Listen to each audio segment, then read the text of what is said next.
Bonjour, nous sommes dans la 9e leçon. Notre 9e leçon sur notre chaîne YouTube Leadership Training portait sur comment travailler avec un mauvais chef. Nous avons choisi ce sujet dans le cadre du leadership parce que soit on peut travailler avec des gens et être très mauvais sans le savoir, comme aussi on peut avoir un mauvais chef avec qui vous travaillez et dont les conséquences pèseront sur votre rendement professionnel ou même après, ça peut influencer votre incapacité à mieux travailler et aller jusqu'à la maladie. On a découvert, les récentes recherches ont prouvé que les mauvais chefs sont parmi les gens qui consomment l'énergie. Les mauvais chefs consomment l'énergie.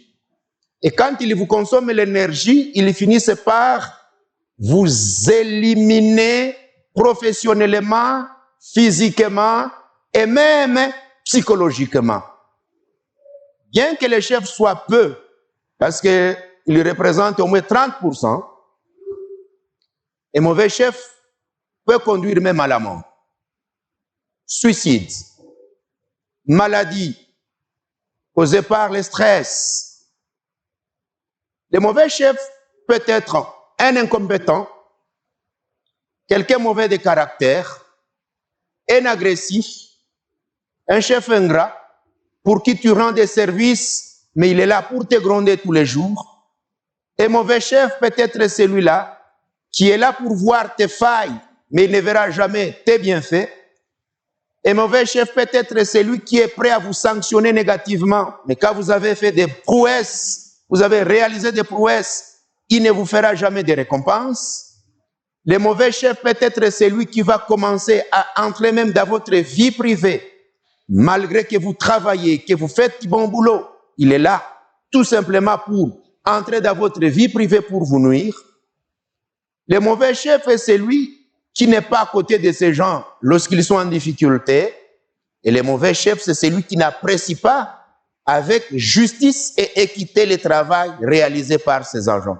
En fait, le mauvais chef, c'est celui qui ne rend pas de bons services à ceux qui travaillent avec lui, mais plutôt qui est là pour les rabaisser et ne pas leur donner la possibilité de la motivation. Le manque de motivation professionnelle est un problème des fois causé par le chef ou la rémunération. Alors, nous allons poser une première question. Est-ce que vous avez un mauvais chef? Oui ou non? Comment le qualifiez-vous de mauvais? Est-ce que c'est peut-être parce que vous ne l'aimez pas tout simplement ou tout simplement parce que réellement il est mauvais? Parce qu'on a trouvé qu'il y a des moments où on peut avoir un beau chef, mais tout simplement parce qu'il est rigide, il est rigoureux pour que le travail se fasse bien, vous le haïssez, alors qu'il est là dans des normes de travail. Alors, c'est à vous d'évaluer selon ce que je viens de dire comme des critères d'évaluation des mauvais chefs, mais ce qui compte pour notre leçon, c'est quoi? C'est comment travailler avec un mauvais chef, réellement celui qui est mauvais. Première stratégie, il faut identifier ce qu'il aime et ce qu'il n'aime pas. Quand vous travaillez avec quelqu'un dont vous savez ce qu'il aime et ce qu'il n'aime pas, pour ne pas créer de clash professionnels, qu'est-ce que vous allez faire? Vous ferez tout pour mieux faire le travail et éviter ce qu'il n'aime pas.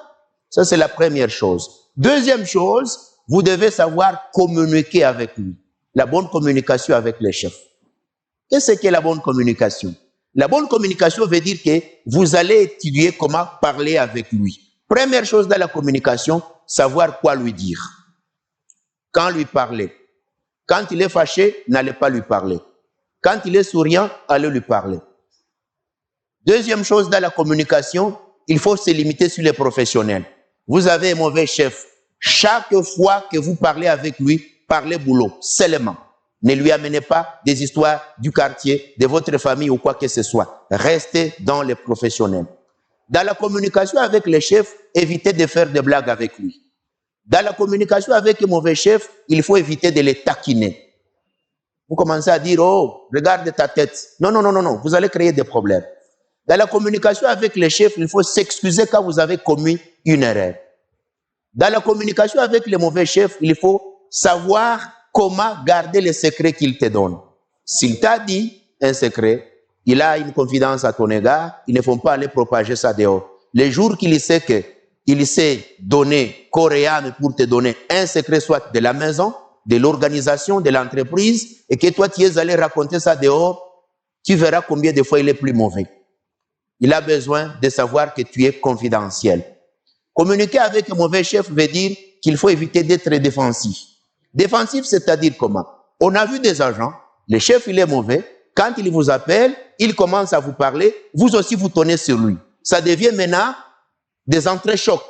Lui voudra vous prouver qu'il est votre chef, vous voulez vous défendre, et plus vous voulez vous défendre, plus vous allumez le feu. Des fois, vous travaillez avec un mauvais chef, même s'il a tort. Des fois, il faut accepter sortir, vous revenez à la question demain. Parce que ça peut dépendre de son humeur. Troisième secret, après celui de la communication, il faut minimiser le stress. Qu'est-ce que signifie minimiser le stress? Si vous travaillez avec un mauvais chef, et que des fois, il vous rend anxieux, à cause de ses paroles, à cause de ses agissements, vous rentrez toujours fatigué, il faut minimiser ce stress comment? Faire un peu des exercices physiques, essayez de ne pas y réfléchir pendant longtemps, cherchez d'autres choses qui vont vous rendre très heureux, des adorations, des prières, des jeux, ça dépend de ce qui vous donne encore la joie, pour essayer d'oublier. Mais si vous quittez, il vous a choqué, vous arrivez à la maison, vous refusez de manger, vous refusez de dormir, vous refusez de boire de l'eau, vous vous asseyez dans votre canapé, vous commencez à y réfléchir pendant 30 minutes, le stress va venir, vous mourrez avant lui. Il faut savoir minimiser le stress. Des fois dire, je suis là, c'est pour le travail, pour le reste, je n'ai pas le temps de réfléchir trop longtemps là-dessus. On a trouvé des gens qui meurent tout simplement parce qu'ils y réfléchissent trop et ça finit par les affecter physiquement. Autre conseil, il faut anticiper ses décisions. Qu'est-ce que signifie anticiper les décisions? Tu peux dire, je sais que comme j'ai fait ça, il décidera de telle façon. Comme je suis venu en retard, il prendra telle décision.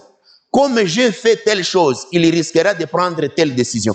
Quand vous avez déjà anticipé la décision, vous pouvez déjà contourner la décision en vous excusant avant. Vous pouvez anticiper la décision en lui informant de ce qui est arrivé avant que lui-même ne le découvre. Combien de gens sont renvoyés dans des boulots, tout simplement parce qu'ils ont commis des erreurs. Au lieu de s'accuser eux-mêmes, ils ont gardé ça 1 mois, 2 mois, et le chef ne découvre pas ça. Le premier mois, le deuxième mois, mais 4e mois, il découvre ça, il vous dit, voilà, viens. Il te demande, ça fait 4 mois que tu avais fait ça, tu n'avais jamais dit. Oh, voilà. Il te dit, non, tu es de mauvaise foi, pourquoi tu n'es pas venu me le dire? Alors, il faut toujours anticiper les décisions. 5e secret, ils ne font pas violer leurs règlements. Tu sais que le chef, il est mauvais, fais tout pour respecter les règlements. Comme ça, il ne saura pas où t'attraper. 6e secret, il faut l'assister lorsqu'il a un problème. On a trouvé, les statistiques ont prouvé que quand un chef est mauvais et qu'il a un problème, des fois, il ne le dit pas. Alors, vous avez une information qu'il a un problème, soyez parmi les premiers à l'assister. Comme ça, vous allez réduire. Le fait qu'il vous trouve et que vous êtes à ses côtés dans des moments difficiles, ça fera à ce que sa capacité de nuisance contre vous soit réduite. Je donne des exemples. Il a un deuil, vous n'y arrivez pas, il rentre au boulot, il deviendra plus méchant. Il va dire, j'ai perdu mon enfant, personne n'est venu, alors ici, je n'ai personne. Mais s'il a eu un deuil, vous êtes allé l'assister, ou il a eu des mariages dans sa famille, ça dépend des milieux africains ou européens, ou il a eu un événement, il a été malade, pas comme par exemple dans des conditions de Covid où on ne peut pas visiter, mais dans des moments précédents, ou quand le Covid va passer, ça dépend. Donc, il est malade, vous l'assistez, il a un deuil, vous l'assistez, il a une cérémonie heureuse, vous l'assistez. Il aura la difficulté de s'acharner contre vous si vous avez été toujours de ses côtés, à ses côtés dans des moments difficiles. Plus vous ne l'assistez pas dans des moments difficiles, plus il revient étant plus virulent. 7e moyen, ils ne font pas accuser les chefs à ses supérieurs sans l'avoir vu. On ne peut pas accuser les mauvais chefs à ses supérieurs sans l'avoir vu. Des fois, tu peux croire que tu es allé parler au supérieur du chef pendant que ce sont ses amis. Tu es en train de lui parler, tu sors de leur bureau, téléphone. Allô? Allô, coordinateur? Allô, commandant? Allô, chef? Allô, PDG? J'avais tel dans mon bureau. Il m'a dit ça. Est-ce que c'est vrai? Avant même que vous n'ayez la réponse, il est informé avant vous. Qu'est-ce qu'on fait la meilleure façon? Si vous avez un problème direct avec votre mauvais chef, faites trois choses. Parlez le problème avec lui, ouvertement avec lui, pour qu'il sente que réellement ça vous dérange.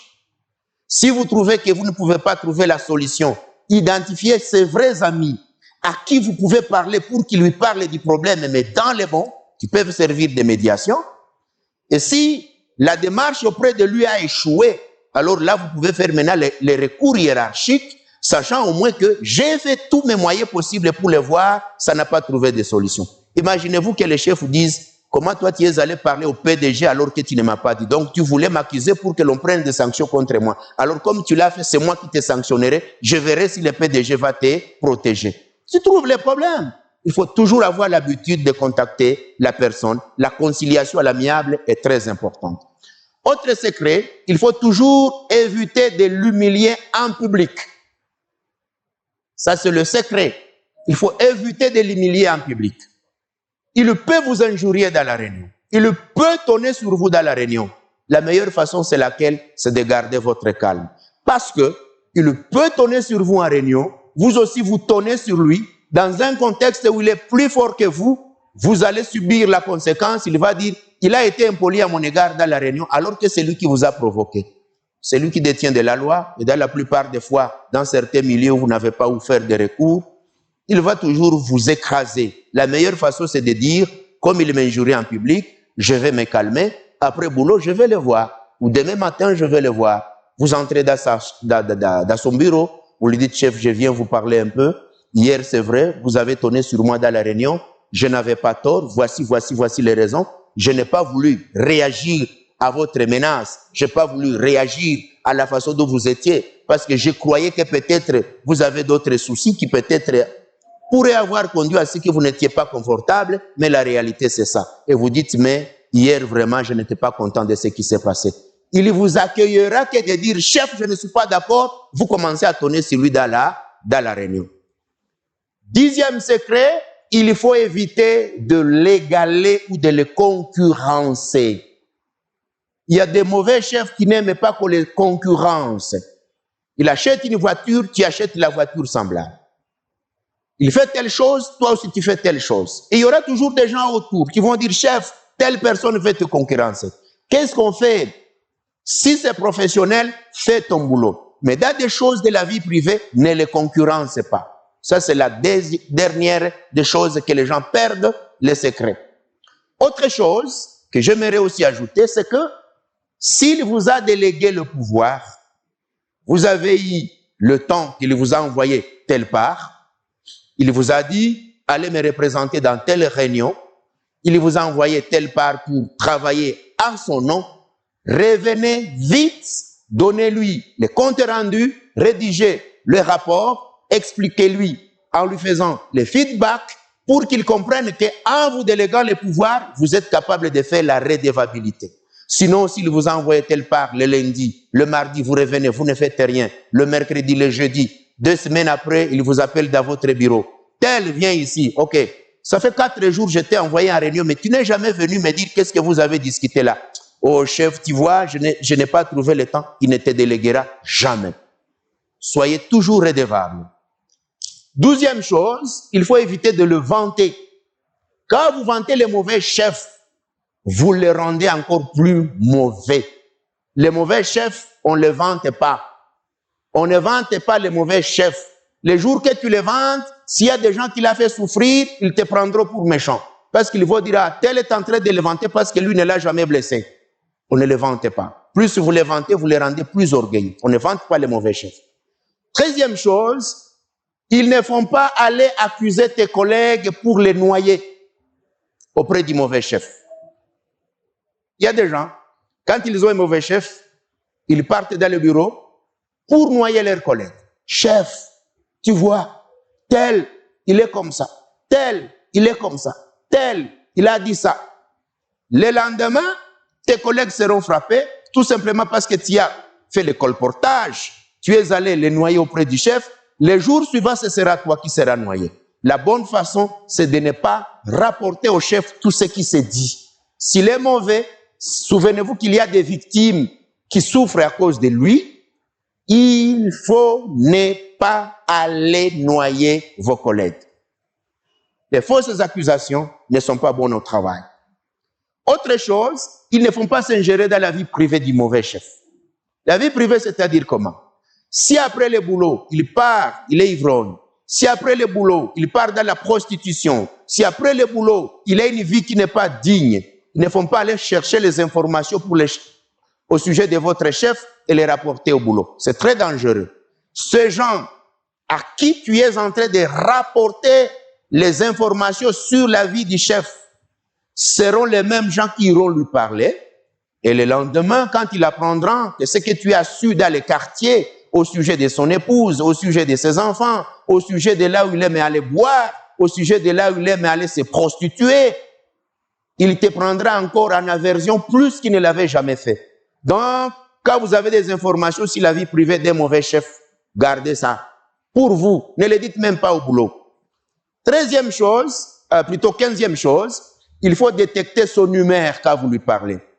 Identifier. Ici, il est fâché, je ne lui parle pas. Là, il n'est pas fâché, je lui parle. Il faut toujours savoir, parce que les mauvais chefs n'ont pas une même humeur tous les jours. Ils naviguent dans les bons, dans les mal. Ils naviguent dans les bons, dans les mal. Tantôt fâché, tantôt souriant. C'est quand il est souriant que vous profitez de l'occasion pour lui parler des choses importantes. 16e chose, il faut assumer tes failles.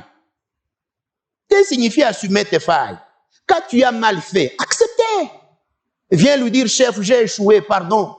Mais si tu attends que lui t'attrape, comme je l'ai dit précédemment, tu auras des difficultés. 17e chose, il faut identifier ses amis et les gens qui peuvent facilement te noyer auprès de lui. Il y a des gens qui éprouvent des difficultés de travailler avec des mauvais chefs parce qu'ils les critiquent dans des petits groupes. Et quand vous êtes allé les critiquer dans un petit groupe, vous avez oublié que dans les petits groupes, il y a des gens qui lui sont chers. Avant que même votre réunion de critique ne prenne fin, ils iront lui parler. Et même avant que le boulot ne prenne fin, il est déjà informé de tout ce qui s'est dit. Et vous allez voir qu'il y a des gens qui commenceront maintenant à éliminer progressivement du travail. Les contrats prend fin, on ne les renouvelle pas. Tu te poses la question pourquoi on n'a pas renouvelé. Il a gardé rancune que dans telle réunion, vous l'avez critiqué.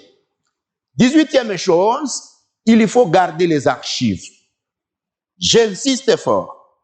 Dans l'âge, dans la période où nous sommes, il vous a envoyé un mauvais mail. Prenez le mail, mettez dans un dossier. Il y a un problème qui s'est passé, on vous a posé des questions, vous vous êtes justifié, écrivez la date, l'événement, quelque part, gardez les archives.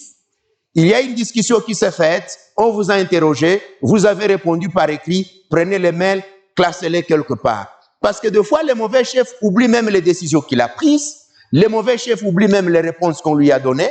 Il y a des moments où maintenant, quand il veut tomber sur vous pour vous écraser, vous brandissez les anciennes archives. Vous dites, chef, tel dossier s'était passé, je m'étais comporté comme ça. Aujourd'hui, vous dites que j'ai toujours fait ça, mais dites-moi quand est-ce que j'ai fait ça pour la deuxième fois. C'est tel jour, c'était telle date, c'était tel jour, voici les archives. Mais quand vous les perdez, le problème est rené. Vous n'avez pas de sous-bassement. Il va dire, d'ailleurs, c'est la 3e fois que tu voles, alors que tu n'as jamais volé. Et ça, c'est très dangereux. Alors, ce qu'on va dire, la 19e chose, il faut travailler en sachant que le mauvais chef, deux fois, il cherche à être trop respecté qu'il ne le mérite. Alors, faites-lui le respect. Faites-lui le respect. Le respect, ce n'est pas mauvais. Et si vous voulez respecter un mauvais chef, c'est faire ce qu'il vous dit. Mais ne faites pas ce qui n'est pas respecté, ce qui n'est pas dit par les commandements. Maintenant, je vais donner la 23e et dernière chose, c'est pour les femmes. Vous travaillez avec un mauvais chef, vous êtes une femme, vous êtes plus en danger que les hommes. Tu sais pourquoi? Si tu es une femme, tu travailles avec un mauvais chef, qui peut-être va même jusqu'au harcèlement sexuel. Il faut être très attentif à ce que je vais dire ici. La première chose, c'est de ne pas tarder dans son bureau. Vous êtes une femme, ne tardez pas dans le bureau du chef. Plus si vous y tardez, vous lui donnez l'occasion de vous parler, même des choses qu'il ne font pas. Déposez les archives, partez. Déposez les dossiers, partez. Deuxième chose, il faut être trop sérieuse. responsable dans l'habillement, responsable dans le langage, et il faut éviter de lui lancer des paroles d'amour. Parce que plus vous lui lancez des paroles d'amour, vous allez éveiller dans lui le sentiment de croire que vous l'avez déjà aimé, et le jour qu'il vous exprime son amour, vous refusez, vous devenez plus en danger. Soyez trop sérieuse que lui-même aura peur même de vous proposer des avances sexuelles. Autre chose pour les femmes, c'est de ne pas solliciter des cadeaux au mauvais chef. Quand vous dites, chef, j'ai soif. Chef, je manque le transport. Chef, c'est mon anniversaire demain, qu'est-ce que tu vas m'offrir? Tu vas avoir les difficultés un jour quand, dans sa méchanceté, il va t'obliger de faire certaines choses avec lui, et le jour que vous refusez, il va dire, il a déjà consommé telle somme de mes cadeaux, telle chose, telle chose. La meilleure façon, ne lui demandez jamais de cadeaux. Et s'il vous en a offert, qu'est-ce que vous allez faire aussi? Les jours où lui-même a une circonstance pareille, offrez-lui aussi des cadeaux. C'est votre anniversaire, il vous a fait les cadeaux, le jour de son anniversaire, donnez-lui aussi les cadeaux. Comme ça, les jours qu'il vous demande des avances sexuelles, vous refusez, vous dites, ok, il m'avait remis les cadeaux, moi aussi je lui avais remis les cadeaux le jour de mon anniversaire, je n'ai pas de compte à lui rendre. Et l'autre chose, ils ne font pas toujours, vous êtes femme, quand vous travaillez avec un mauvais chef, cherchez à lui parler vos secrets. Des fois, quand vous parlez au mauvais chef vos secrets, vous savez ce qu'il en fera. Il saura votre fragilité, il saura vous avez quel problème à quel niveau, et finalement, les jours où il veut vous avoir, il saura que vous êtes sans mari, il saura peut-être que vous êtes dans la voie de divorce, il saura peut-être que ça fait longtemps que votre époux n'a pas de boulot, alors il va chercher par vos failles, au travers de vos failles, pour atteindre un mauvais objectif, tout simplement parce que vous vous êtes laissé entre ses mains comme quelqu'un qui n'a pas su gérer le secret. Et en plus, nous terminons en vous disant, c'était les 23 manières par lesquelles vous pouvez travailler avec un mauvais chef et anticiper les difficultés et échapper à plusieurs pièges. Je le répète, il faut identifier ce qu'il aime et ce qu'il n'aime pas. Il faut savoir mieux communiquer avec lui, quoi lui dire, comment lui dire, s'excuser, ne pas chercher à être défensif dans des débats, avoir la possibilité de parler avec lui, mais sans pour autant s'exposer en faisant des mensonges. Il faut toujours être véridique et ne pas les critiquer. Troisième chose, il faut minimiser le stress. Il faut anticiper ses décisions. Il ne faut pas violer les règlements. Il faut l'assister quand il est en difficulté. Il faut faire les recours hiérarchiques. Lorsque vous savez que vous avez déjà discuté avec lui, il faut éviter de l'humilier en public. Il ne faut pas les critiquer dans des petits groupes. Il faut ne pas les concurrencer ou chercher à l'égaler. S'il vous délègue les pouvoirs, rendez des comptes et ne pas aller disparaître comme quelqu'un qui n'a jamais reçu le mandat d'exécuter quelque chose à son nom. Et il ne faut pas faire le colportage, c'est-à-dire avoir des paroles à rapporter aux collègues, et il faut aussi éviter de les vanter, mais aussi n'entrez pas dans sa vie privée. Détectez son humeur, soyez serviable, assumez vos failles, identifiez ses amis qui peuvent vous aider ou ses amis qui peuvent rapporter tout ce que vous dites. Il ne faut pas l'humilier en public. Il faut garder les archives. Et vous êtes femme, il y a toute une série de comportements parmi lesquels être sérieuse et ne pas s'exposer par des petits cadeaux que vous sollicitez. Travaillez avec du sérieux, il vous respectera. Enfin, nous terminons notre leçon. Numéro 9, nous posons vos 3 questions comme d'habitude. Première question. Êtes-vous femme? Avez-vous déjà travaillé avec un mauvais chef qui vous a soumis à des harcèlements sexuels? Si oui ou non, c'est à vous de savoir. Si vous avez subi un tel traitement, vous pouvez nous contacter. Nous avons nos contacts ici. Vous allez les voir. Vous pouvez nous contacter en privé. Nous allons en discuter pour vous faire des orientations sur comment combattre les harcèlements sexuels contre les femmes en milieu professionnel. Deuxième question. Travaillez-vous avec un mauvais chef? Si oui, pendant combien de temps que vous souffrez du stress? Est-ce que vous avez trouvé les psychologues pour qu'ils vous servent d'aide d'orientation? Donc la deuxième question, c'est celle-ci. Avez-vous fait face à des stress à cause des mauvais chefs? Si oui, alors cherchez les psychologues, cherchez les serviteurs de Dieu, cherchez les gens qui maîtrisent mieux comment ramener la personne qui se trouve en situation de stress à son équilibre. Et la dernière question, c'est celle-ci. Êtes-vous arrivé à critiquer les chefs et les amis vous ont accusé auprès de lui un jour? Si oui, comment la situation s'est déroulée? Ce sont des choses que vous discutez avec vos amis, des petites expériences. Donc, est-ce qu'il vous est arrivé de critiquer votre chef? Il l'a su. Et qu'est-ce qui s'en est suivi? Voilà, nous vous remercions pour la fin de la leçon. Ne manquez pas de vous abonner, subscribe, bien abonnez-vous, partagez avec vos amis. Mais aussi, nous avons un site, le blog humanitaire avec 56 articles. Vous allez y trouver comment aussi travailler avec des bons chefs, des mauvais chefs, comment diriger les anciens collègues, comment gérer les conflits familiers professionnels. Vous allez y trouver toute une série d'articles que nous n'avons pas encore exposés dans notre chaîne YouTube qui peuvent vous servir aussi de renforcement des capacités. Merci beaucoup pour votre écoute attentive. Rendez-vous pour la 10e leçon que nous taisons les noms. Nous ne voulons pas vous l'annoncer pour votre curiosité. Sitôt sur place, vous l'aurez. Merci beaucoup.